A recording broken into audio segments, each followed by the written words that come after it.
Good morning, Art-Alchemy. Welcome back to my channel. I'm drinking my coffee. It's so good. I finally have for you. I just finished it. I'm sorry. The Winsor and Newton Professional. This is the cotton, but it doesn't say cotton. Cotton. This is a cotton. Only this 10.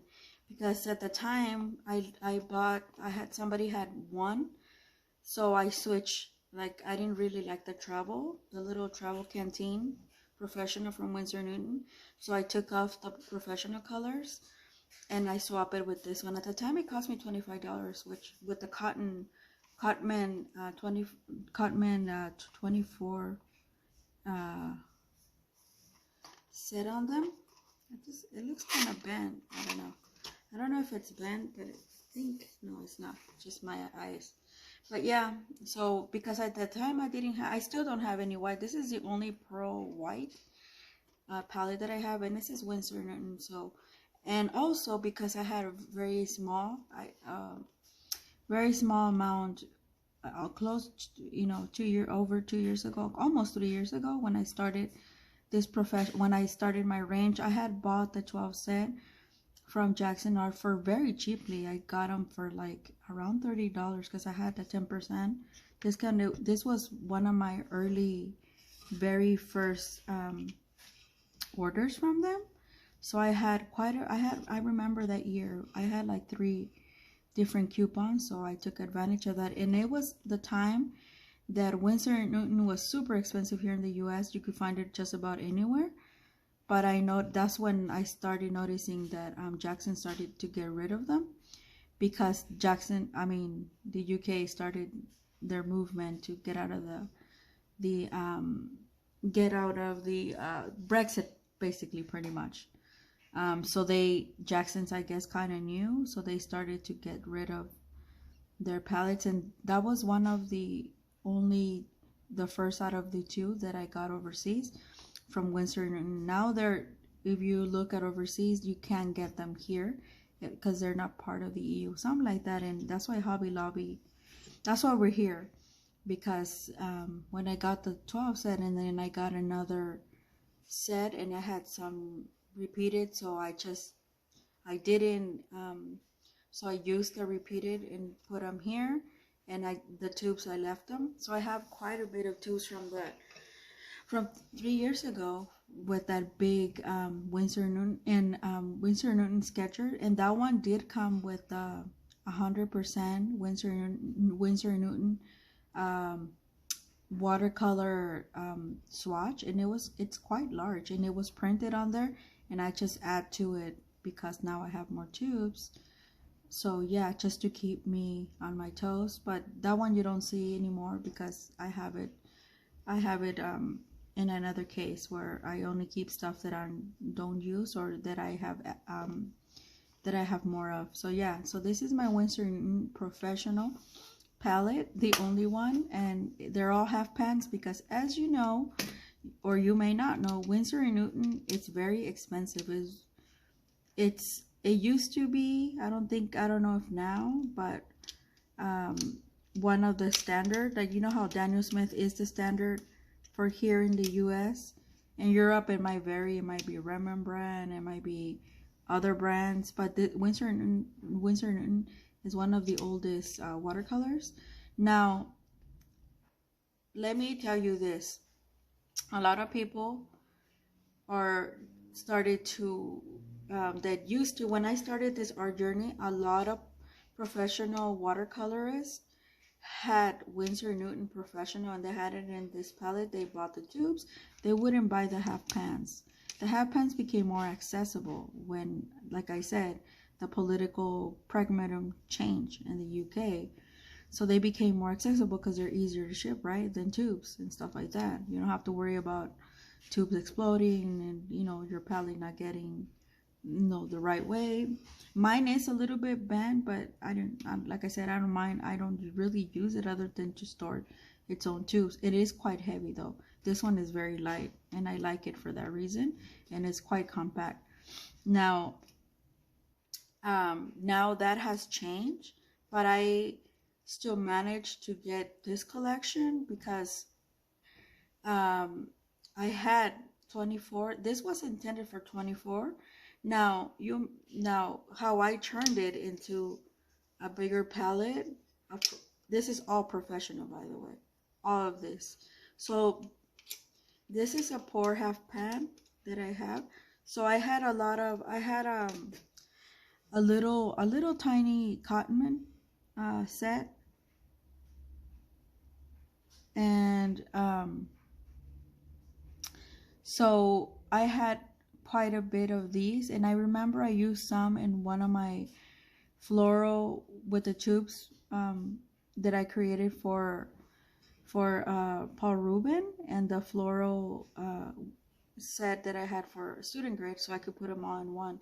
So I think a few of them went in there because of the length.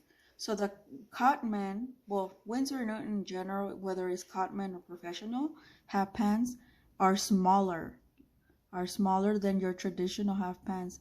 I don't think I have a half pan handy, but the regular, oh yeah, I do. Hold on a second. Okay, so look at if you look, hopefully this, see how this is a traditional half pan and this is the Winsor and Newton. You see how already, how different? I'm gonna turn it the other way. So Winsor and Newton, see, it's more apparent when you, hopefully this will focus. Let me see if I do it like that. So yeah, let me put them down so it'll focus. No, you can't see them there. I know what to do. So here we go. I think that's better. Yeah, that will focus. So this is a Winsor and Newton half pan and traditional half pan. So yeah, and that's the reason that when I got the extra tubes, remember a few summers back from Hobby Lobby, I was trying to put them in here, and I empty because my Cotman, I don't really use it anymore, the little Skechers, but I have it because it's very compact and it has oh, by the way, Winsor and Newton Professional or some of the Cotman do come. Actually, all my Cotman comes with brushes. So this one, I put it here. It's a little skinny one that I got from my other professional set. Comes with a little brush. So that's how I was like, one day I was like, let me put them in here, and I noticed I had more here on the sides. So I think there's 13 now on each side, and there's still a little bit left, but not enough to put another half pan. And then that's when I was like, oh, I have this strip, let me see if they fit. So I grabbed one, and I just like, and I put it sideways, and I'm like, yep, it does fit. So that's what gave me the idea to build up this palette, because I was gonna do it anyway, but it did take me close to 3 years because Winsor and Newton are expensive. With anything Winsor and Newton is gonna be expensive, guys, but they are good quality. Now that's the story behind this. Also, I want to mention something because just for your knowledge, I used to, when I started this art journey, I watched a lot of videos, a lot of Lindsay the Frugal Crafter. She has a lot of knowledge in paints in general, because she's been painting since she was like very little, like 8 or 9 years old.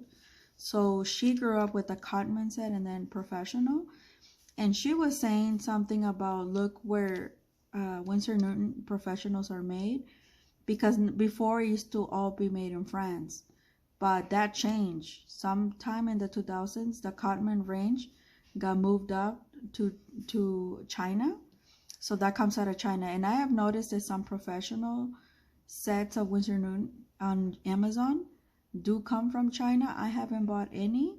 All mine, I look at the back automatically because I kind of know this when she mentioned this number of years back.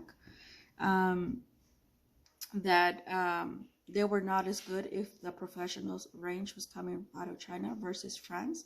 France, as you may know, by Sennelier standards, they're very good with their art stuff as well. So anything coming out of Sennelier, I haven't come across a bad product from Sennelier. Let me just tell you that. I liked everything I've had so far. It's extremely pigmented and very professional, including their paper for oil pastels. Very, very good quality.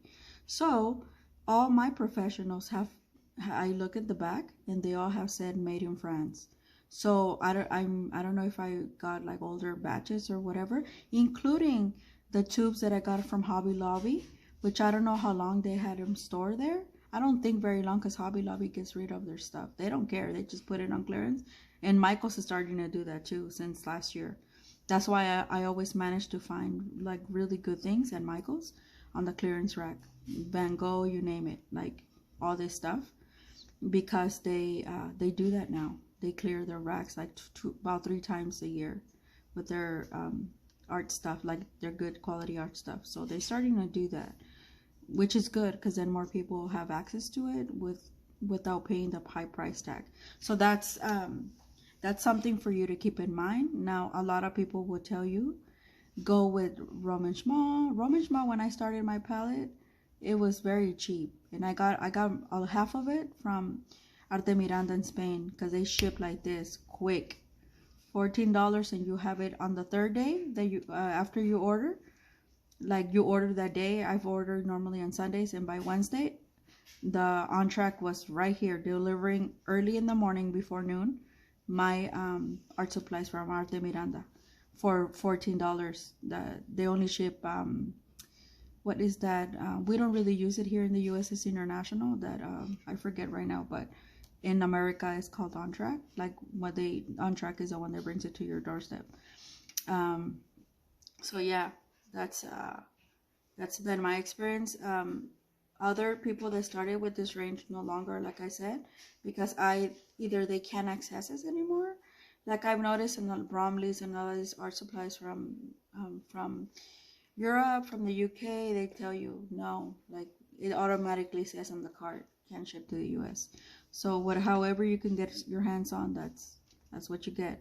So I'm really happy with this range. When it starts to kind of, which should be many years ago, to goes away, then I will part ways with it. And I'm sure, I mean, I have a lot of good watercolors, so, but at least I wanted to try it for a number of years, because like I said, this was the standard for a very long time. I don't know, I don't think it is anymore. I think a lot of people will say Rembrandt, Daniel Smith, even Roman Schmal. Roman Schmal is more opaque. This is translucent.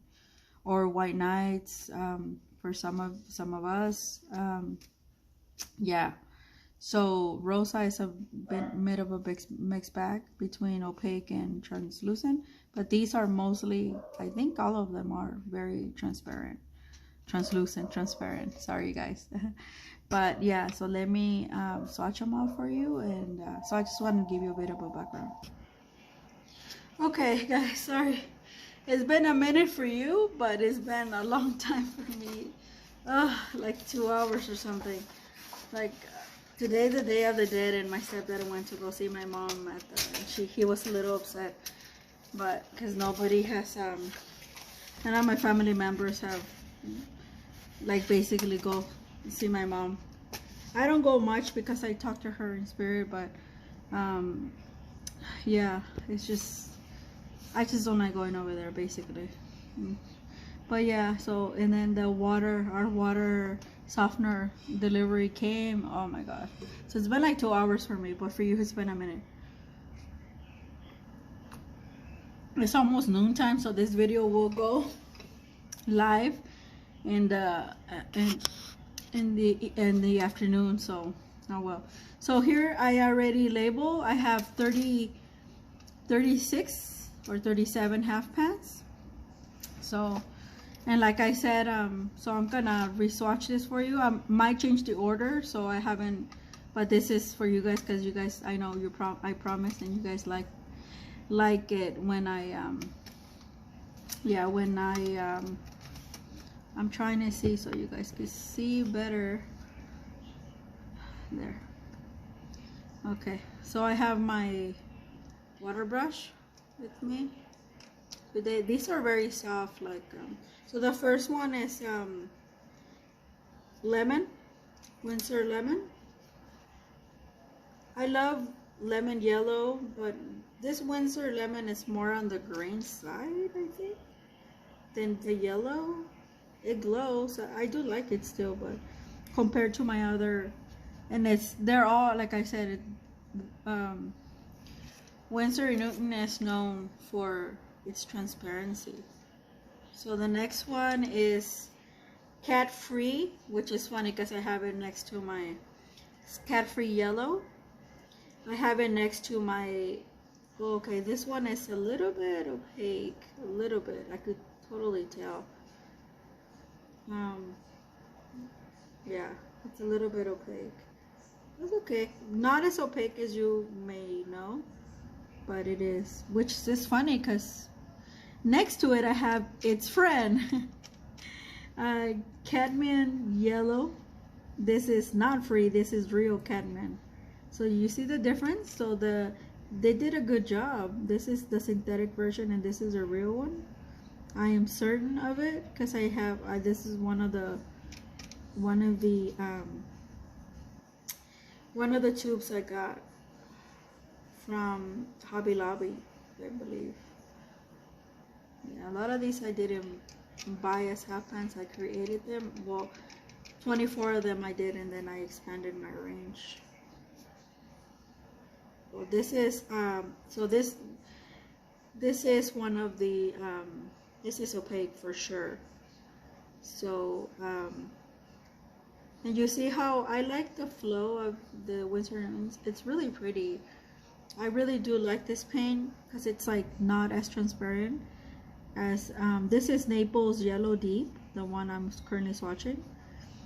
But it has a little bit of, some of it, little bit of opaque, but it goes transparent very quickly, like quickly. So it's very clean is what I'm trying to say. It's hard to muddy up these colors. Like I never try, but I don't, it's hard because they're very clean, very pristine.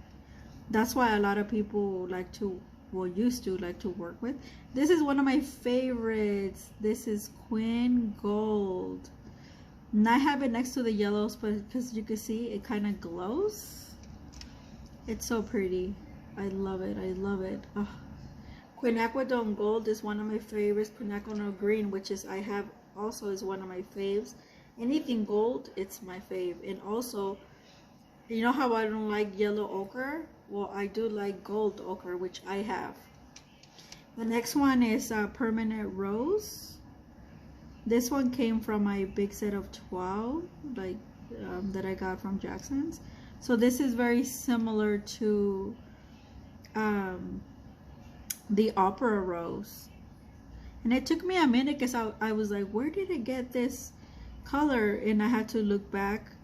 I had to do, when I told you about it that I'm re-swatching, I started redoing my stuff in the summer. That's how long it took to finish out this palette. Like because I didn't label, I didn't take down my stuff correctly. These were my swatches before, and I only had put the bubble but not the name, so I had to go back and try to match the name and stuff like that. And some of the tubes I got from Jerry, which no longer exists. So this is Cat Free Red. This was and I think it's PR 122. This was one of the ones that came in this range.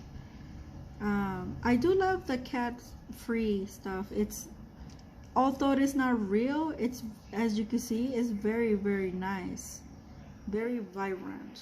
I've never had an issue, not with the cotton range, and definitely not with the professional range, swatching them, or I don't even pre-wet them. As you can see, this is the newest edition. This is the one that I got from Blick. This is the PR 122. Sorry about that, not this one, this one. So this is Winsor red, and that's why I got it, because I don't have many reds, believe it or not, in this palette. So I have a lot of blues, I have a lot of others, so I was like, let me get a really nice red. So I went and searched, and I don't have this type of red, so now I have it. So yeah.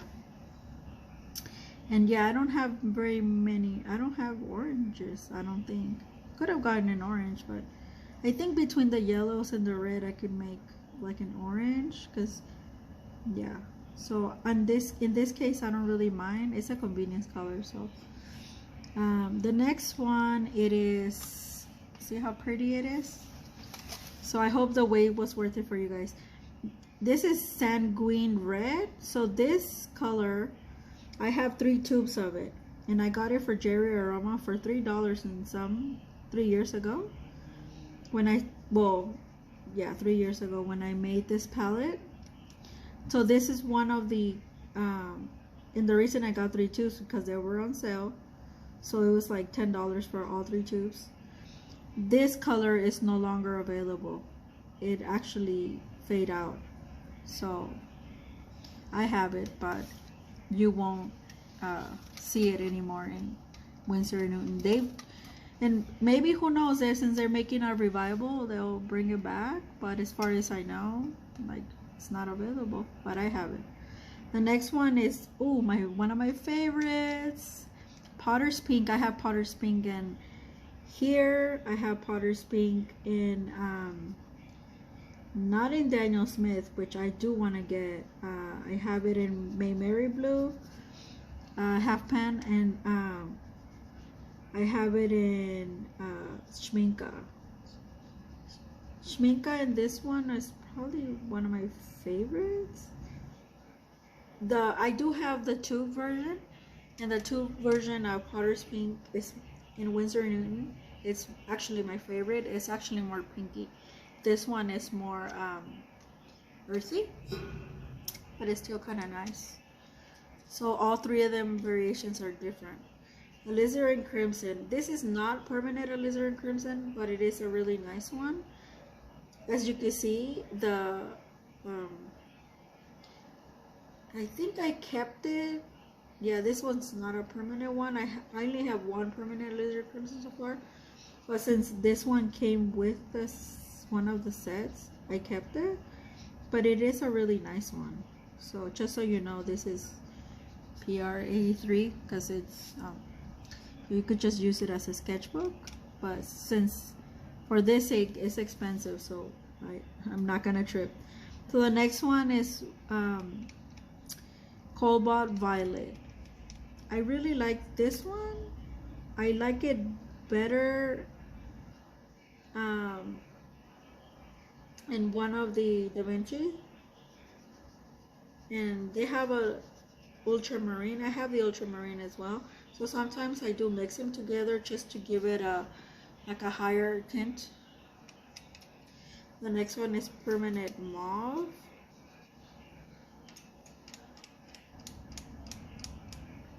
This one's kind of nice, mauve as well. See, sometimes I mix these, and I mix it with another one. I meant to do a chart, like, which I hashed out over a year ago, but I've never done it. I really should do it, but I mean, it'll be a while, right? So the next one is Quin Violet. Oh yeah, see how these 3 are actually similar? This one's a little bit like in between this one and that one. This one's pinky, this one is a little bit one or 2 shades darker, but this one's even darker. So yeah, they kind of go well together. That's why I put them in this order. So I might, this row is gonna stay like this basically. So yeah, really pretty. The next one is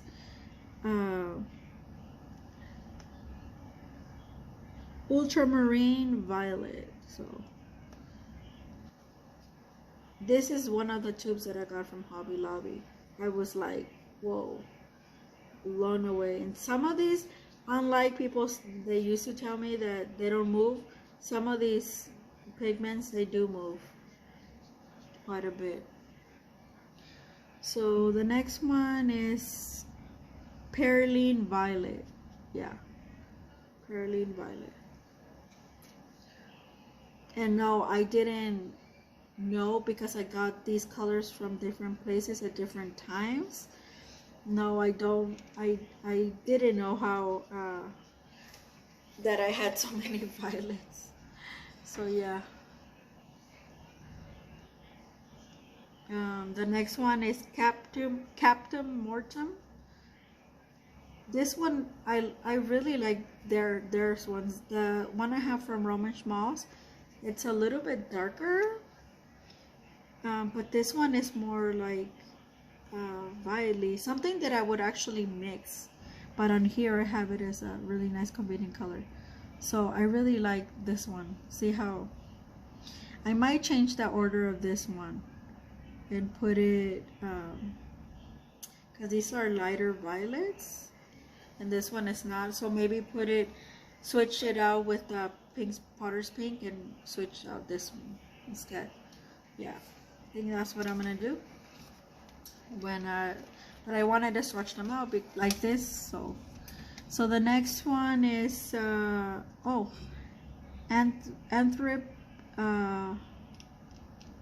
Anthrop Blue. So now we're getting into the blues. Yeah, there we go. Winsor and Newton was one of the first ones that added this color from what I recall. So now we're going to flip over my sketchbook and we're gonna, I think it starts, yeah, Blue Manganese. Oh my god, Blue Manganese is one of my fave, you guys. Ooh, like you can see, one of my absolute favorites. They're so soft, these watercolors. I really do enjoy them, and like I said, like try them out for yourself if you want to, if you can. There's nothing special about this other than, I mean, I created this because they kind of fell in my lap and I wanted to try but yeah, they're, what you see is what you get with these, and like, as you know, they're very transparent. Some of them will granulate, but most of them won't. Oh, this one is called Cobalt Deep. Cobalt Deep. I have a lot of blues too. Seems like I pulled them out of places. So yeah, Cobalt Deep. And then French Ultramarine. French Ultramarine is not my favorite, but on here I don't really mind it because it has just the correct amount, I think, of like darkness. So it's kind of standard in most palettes. That's probably why I don't like it. I'm not sure. Like, it's not one of my essentials. I like this is French Ultramarine because I do have another Ultramarine, which I think is the green shade. So the next one is Indigo. Let me see if this is Indigo. No, that's not Indigo. I get mixed up sometimes, you guys. See how it comes right off? It comes right off, you guys. So this one is Indigo. Indigo, see, yeah, that's Indigo. Indigo moves. I love Indigo.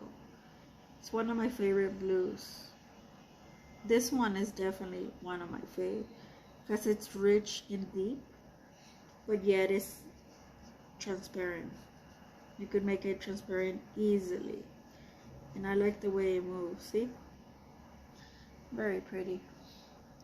The next one is Winsor Blue. Yeah, Winsor Blue is pretty. Like I said, I really do enjoy, and how this palette came together it was quite the journey, and I knew it was gonna take me a while because they're expensive. But when I got all those all those tubes from Hobby Lobby, it just kind of gave me like different perspective. The next one is ultramarine green shade, I think. Yeah, I think it.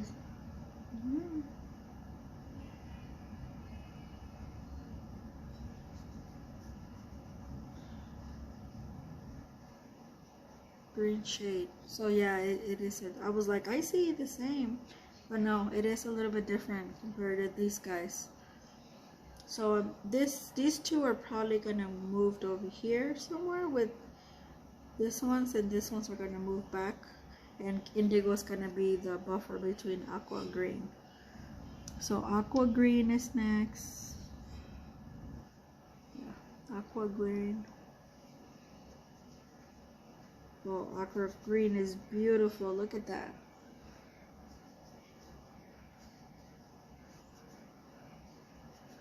Yeah, aqua green is one of my faves. I think this is aqua green. Let me see. No, let me hurry up because oh, Terra Verde. Oh my god, this was one of those pigments that I was like shocked when I first swatched it. Oh, and this one is not. You can't see it because it's, yeah, it's super. See, it's light, but yeah, it's one of my surprises pigments actually, because the way it looks. Terra Verde. So the next one is green gold. Green gold is one of my faves. I love it. I love it. See, green gold. Ugh. Who cannot love? This is one of my favorites colors. The next one is oh, the next one is. I need to hurry up. It's Hooker's Green. Hooker's Green. This is one of Winsor and Newton is one of the only ones that actually has the name Hooker's Green, like Paul Ruben. So yeah, the next one is Permanent Sap Green. So it's a little bit different.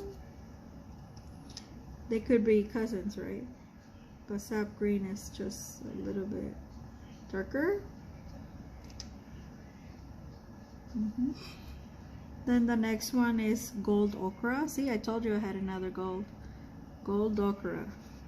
This is, if I many years from now, when I finish my ochres, I'm gonna start using just Gold Ochre, because it's, yeah, regular ochre doesn't do anything for me.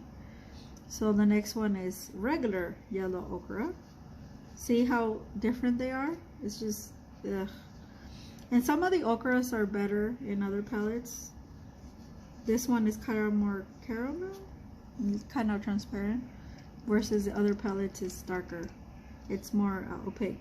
The next one is raw umber, or burnt umber.